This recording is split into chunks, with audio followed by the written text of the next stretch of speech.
Hello and welcome to Access All Areas, brought to you by Crypto.com. Matthew Lloyd, we witnessed an epic of home and away proportions at the Gabba yesterday. We did. Some are wondering, could it be a grand final preview? Sydney and the Brisbane Lions, two fantastic sides. It was all Brisbane in the first quarter, it was all Sydney in the second quarter, and this is their run now on a 7-game winning streak. Pretty tough to do, but they're in a precarious position after 7 rounds, Damo, and now they're absolutely flying. 2-5 they were after 7 rounds. Since 9 wins, 1 loss, 1 draw, and the biggest of the lot yesterday, the great performance.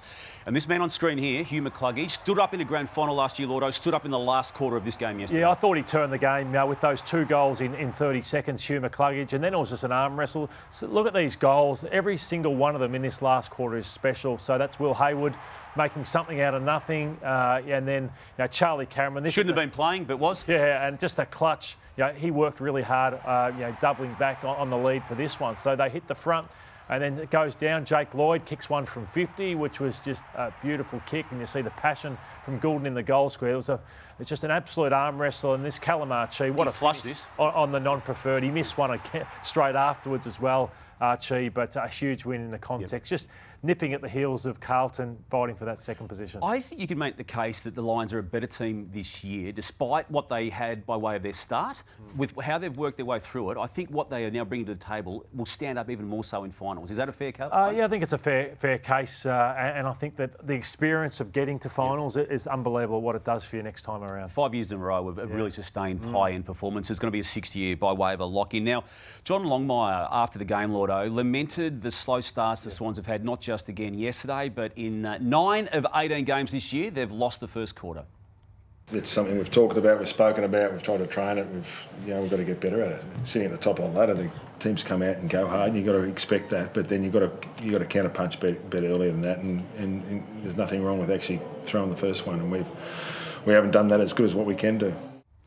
So this is what he's referring to, Lordo. We'll take a look at how this has unfolded for the Swans in the course of the 2024 season. And these are their total losses. Now, I don't know how they've lost to Richmond, I don't know how they've lost to St Kilda, but ultimately, that's only 10 points in totality. But the losses are mounting, obviously, from that perspective, but it's the first quarters that will be a problem in the big games, and it was again yesterday. And also, you don't want to be the best side in April, May, June. It's about who's the best side from this point on. Like, premiership sides normally win their last 4 or 5 games of footy and then win the final series. I think 9 of the last 11 have won their last month of football, and then they just go straight through in the final series. And yet they're in their worst rut of form at the wrong time of the year. So they got the Doggies this weekend. They'd want to win that. Big game. Yeah, it's a huge game. I thought they were really gallant yesterday. Yeah. One of their better performances. Yeah, Rampy went down early with a calf. Papley, as we talked this morning, we don't know how serious it be. It may well be season ending. We'll let the Swans release that. And Hayward played hurt. Mills and Robot, I'm not playing. Already out.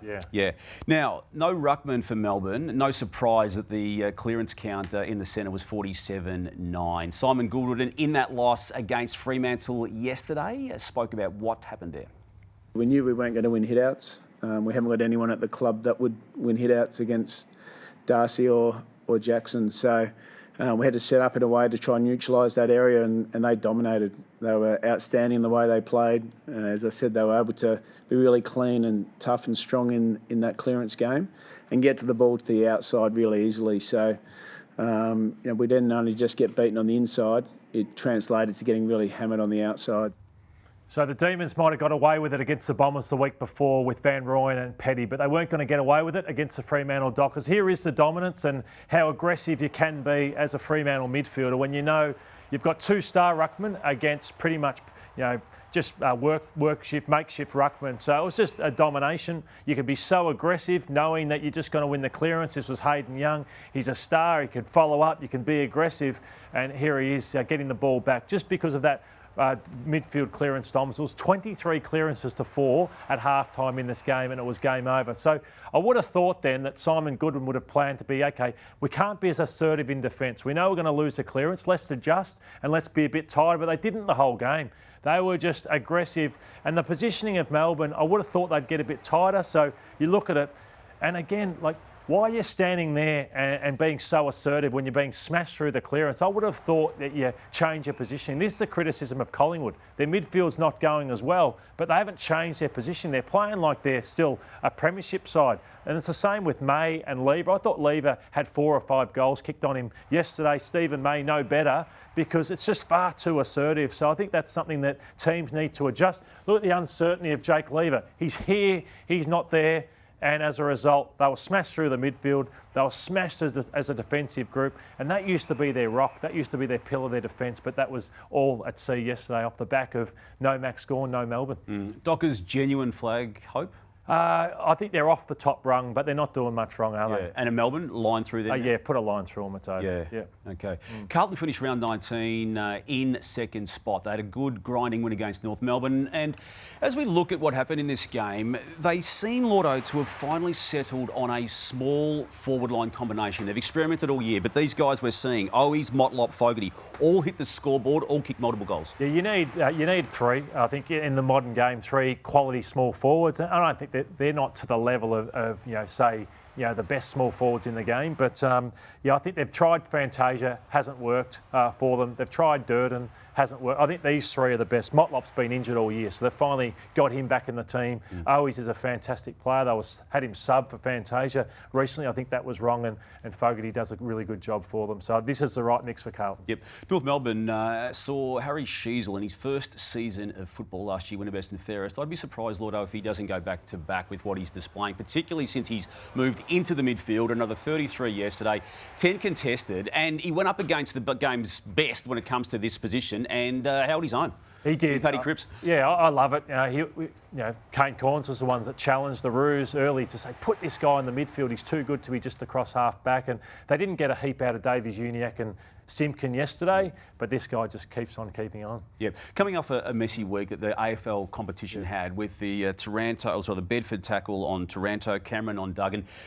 We then had an issue yesterday, Lordo, where Harry Mackay had this happen to him late in the third quarter. It was a heavy hit. Now, I've sat through AFL briefing this year where I know there is a medical spotter who would have been onto this moment, I would think. We do need clarity today from the AFL as to how he wasn't taken off the ground immediately. I know there were issues and distractions with the Carlton medicos at the point in time. There's reasoning and validation for how it happened. But ultimately, he was taken off the ground. It didn't happen the way we all saw it in the time frame in which it should have. He was able to stay on, kick that goal. Now, that's the positive from his perspective, but he could have stayed on and been injured in that time frame in question. So I do expect there to be a statement of sorts today, just to explain what happened there and why the system, like I was led to believe it would happen, had broken down. So there was talk on the commentary that the doctor was down with another Carlton player. So you went through a briefing last week that the AFL does have a spotter up there. So why? Multiple spotters in the arc who I would imagine would have been all over that, and they would have been relaying that information to the benches to get attention to Harry Mackay. I've got no doubt that would have happened under the way the system works, but again, it broke down somewhere because he was allowed to stay on for too long. Do you expect Carlton to get a fine or? Well, again, how it plays out, again, without knowing all detail, and if the doctor's not there, but there needs to be a situation where that can't, because the whole premise of last week was what we do to players who inflict the damage on the players in a concussion moment, and here we are with the player being concussed and he's not being cared for in that moment when it's most crucial, and this is where the whole issue is at play. Damo, Hawthorn made a statement, so did Jack Ginnivan, and he played the game of his life, and he played a game I wouldn't have thought he was capable of. At the start of the season when he joined the Hawks, I didn't think he was a huge loss for Collingwood, to be honest. I probably didn't have the respect for him that I do have for him now, but when you have 31 disposals, it just says his work rate is huge. He's super fit. He's getting up high. He's getting back. And that's the Hawthorn way. Connor McDonald, Nick Watson, Jack Ginnivan are powerful, along with Luke Bruce as well. And Lottie, I just love everything he brings to the table. I mean, we saw that's the second of the 2 goals he kicked, and just hamming it up with the supporters that last year loved him and now this year want to hate him. And I think it's all part of this package that he's bringing to the table that all players at Hawthorn are embracing. They're the most watchable team by some distance, in my eyes. Yeah, I'd agree with that. And he's gone from a showman to being really respected for the football that he's now playing. Take us through the numbers, because we know they had a 0-5 start to the season. We know that they've won 10 of their 13 matches since. How are they doing it, and what is this telling you? Since the Port Adelaide loss, they've won 7 of their last 8 games. Only loss was to Geelong, where they were well beaten at GMHBA. But everyone talks about the vast, dynamic nature of Hawthorn, but no one talks about these defenders that they've got and the team defence system that they've got. So they're the number one defence in the last 8 weeks. That's crept up on me. Yeah, and the fifth attack. So they're top four. That's what premiership numbers are, where you can be top 4, top 5 in both areas. And that's what they've played the last 2 months of football. Now, I reckon you went first, that you had major problems with Collingwood. I reckon it was circa the around 12, 13 period of the season. You were worried then. Yeah. You're clearly worried now. Yeah, and I think I look at the midfield and it's become, the reliance is 2 issues. You look at Nick Daicos and the reliance is huge on Nick. Nick needs to win games for Collingwood, more so than he ever has. And then the reliance still on Pendlebury and Sidebottom. They should be playing minor roles in this team, but they're playing maximum roles because DeGoey, even he's 28 and he seems to be unfit or underdone in what he's doing. He's sore. And then their defence is just an absolute mess with what's going on. And we could have shown countless clips of, so what are you showing? How poor, just the breakdown. Yeah, the breakdown. Yeah, they don't. I'd love to play. You'd love to play against Collingwood because they're still playing assertive, like. There's that much pressure up the ground and on the ball carrier. So their midfield's not going well. Their forward line's a makeshift forward line and their backs are shadows of the players that they were. And I think that's as a result of the pressure's not there down the ground like it used to be. And they're ageing. As I said, I think Craig McRae needs to change things at Collingwood. Quite dramatically. Quite dramatically, yeah. Western Bulldogs we saw last week, Lord, I get their season back on track with a good win against Carlton. Did another job on Geelong down at the Cattery on Saturday night. And these numbers tell the story. The scoreboard got away from the Cats late, but really the match was in the Bulldogs' control for a long stage of it. Yeah, Luke Beveridge said, we're going to drive back down the highway pretty chuffed. Every single one of us. It was just a commanding performance. It was a tough, uncompromising performance. They beat the way Geelong beat Hawthorn a couple of weeks ago, where I could see nice and early that, okay, they're on here. Well, the Dogs have been on for the last 2 weeks against Carlton and Geelong, where their midfielders set the tone with pressure, physicality, and then their forwards have gone to work off the back of it. Adam Treloar may be having the best season he's had for 3 footy clubs in his 13th season. I felt he was the lead performer for the Bulldogs. Richard's there, the elevation of him this year, the spark that Cody Waitman gives, and the performance down back, Lordo. It's happened without Liam Jones being part of the mix. I refer to Rory Lobb and Buku Khamis, who held this back line together and allowed those midfielders to set up. Yeah, this was the biggest weakness in the Dogs game. I thought their sort of their defence, Luke Beveridge, his team defence just wasn't there last year, but it's tightened right up. No Liam Jones, but Lobb's got his opportunity. Buku Khamis has been played out of position. I think he's been trialled forward a lot, but he's a pure centre-half back who reads the play really well. So they're coming with a rush, but have they left their run too late? That's the question. This backs against the wall mentality that's got the Bulldogs the 2016 premiership. I think it got them to the 2021 grand final. Yeah. It's back again. Yeah. Can they still mount another similar surge? Yeah, like we've said with Hawthorn, they are playing. They got belted by the Port 3 weeks ago, so we shouldn't forget that. But their last 2 weeks, they're playing like a top 4 side. Yep. Now, round 19's Crypto.com bold play of the round goes to this man on screen you're about to see, Josh Rachele. We've spoken about him a lot this year. He's held up. He kicked 3 goals in this big win for the Crows against the Bombers, including the match winner. Great win by the Crows. This guy wants the ball in his hands. Yes, he's had his vulnerable moments where he's needed to go harder. He's admitted it, so he's had a tough year. But to lose Murray, they lost 2 key backs. Rory Laird got corked. Jordan Dawson had to come off the game. Jordan Butts was the other one. Yeah, so one of the great wins Matty Nix has had in his time at the Adelaide Crows. Now, from a Bombers perspective, is it happening again? Is it happening again, Lord? They fell away last year. Out of the 8, are we witnessing the same procedure here? Yeah, I think the numbers are damning. So these are the deja vu. They were 3 wins and 7 losses from from round 15 last year. It started earlier this year. They're 2 wins and 5 losses. The average losing margin isn't as bad, but this is the damning numbers, Damo. You want to be a strong defence. They are 15th for scores against since round 12. So they're what's happened there? Leaking like an absolute sieve. Did the other teams just work them out? Yeah, I think or is the pressure getting to them again? Yeah, I think it is. Because you can't let this happen, Lord. This is when the game was in their control in the second quarter. He's just running it out. No one touches it, and it ends up with Fogarty, who kicked one of his 4 goals in this moment. Yeah, if you can get the ball to ground level against Mackay and Ridley, well, maybe you can force them to panic. Where's Jake Kelly at? I don't think Mason Redman is having the season he needs to have.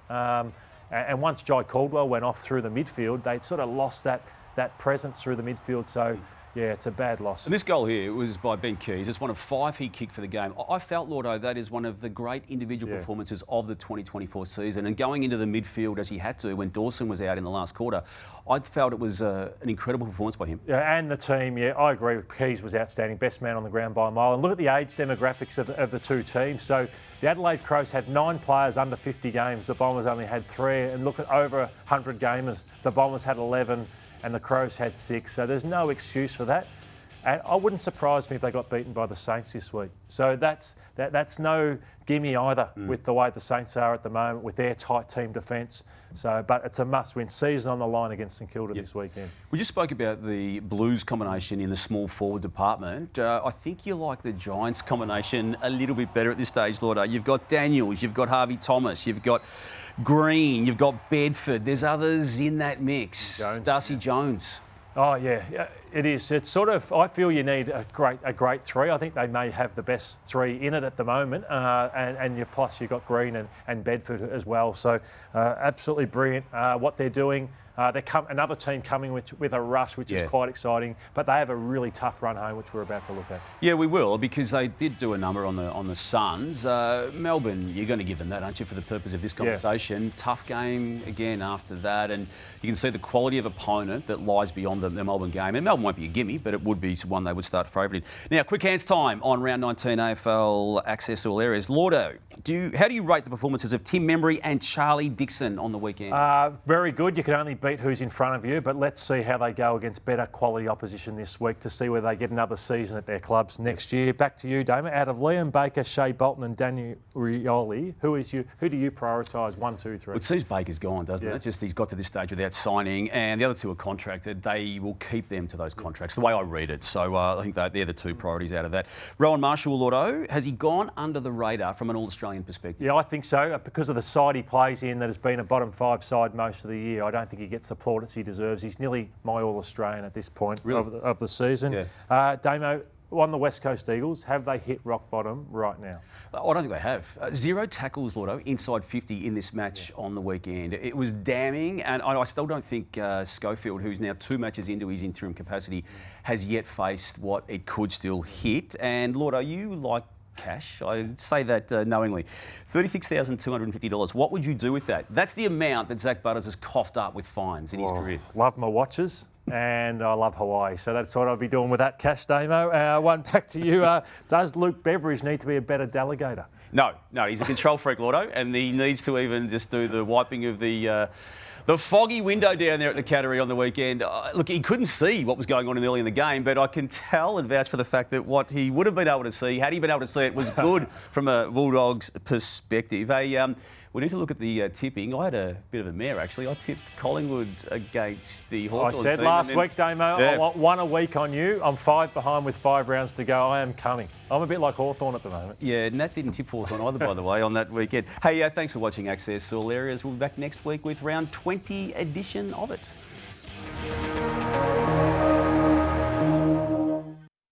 Join me, Cal Toomey, and me, Riley Beveridge, every Wednesday on Gettable, the definitive source of everything you need to know for player movement, trade, free agency, draft, and contracts. Watch Gettable every Wednesday or catch it as a podcast wherever you listen.